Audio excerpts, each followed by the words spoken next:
मैं sir John Simon हूं। 1927 में ब्रिटेन की सरकार ने भारत में एक विशेष आयोग भेजने का फैसला किया जिसे साइमन कमीशन कहा गया। मैं सर जॉन साइमन हूं।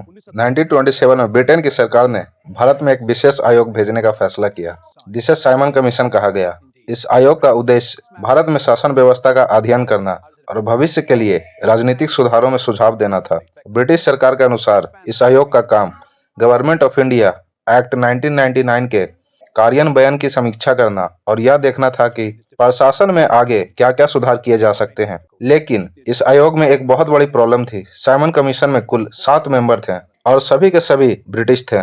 इनमें एक भी भारतीय सदस्य शामिल नहीं था और ये बात भारत के लोगों और नेताओं को बिल्कुल भी स्वीकार नहीं थी। भारतीय लीडर्स का मानना था कि यदि भारत के भविष्य और शासन व्यवस्था के बारे में फैसला किया जा रहा है तो उसमें भारतीय लोगों की भागीदारी होना बहुत ही ज्यादा जरूरी है और इसी कारण से देश के बड़े बड़े लीडर्स ने इसका कड़ा विरोध किया। लाला लाजपत राय, जवाहरलाल नेहरू और सुभाष चंद्र बोस जैसे नेताओं ने इस आयोग की आलोचना की और मांग की कि भारत के राजनीतिक भविष्य का निर्णय भारतीय स्वयं लेंगे। साइमन कमीशन 1928 में भारत पहुंचा और पूरे देश में इसके खिलाफ बड़े बड़े विरोध प्रदर्शन होने शुरू हो गए। हजारों लोग सड़कों पर उतर आए। उनके हाथों में काले झंडे थे और वो जोर जोर से नारे लगा रहे थे, Simon go back, Simon go back.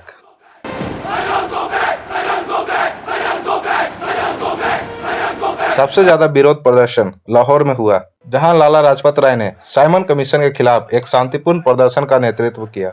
लेकिन इस प्रदर्शन के दौरान पुलिस ने प्रदर्शनकारियों पर लाठीचार्ज कर दिया।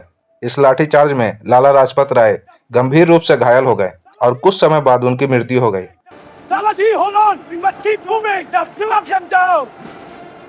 और उनकी मृत्यु से पूरे देश में गहरा आक्रोश फैल गया और इससे भारत के स्वतंत्रता आंदोलन को और भी ज्यादा शक्ति मिली। इसने पूरे देश को अंग्रेजी शासन के खिलाफ एकजुट कर दिया। Simon go back, Simon go back. Lajpat Rai, Bharat Mata की जय।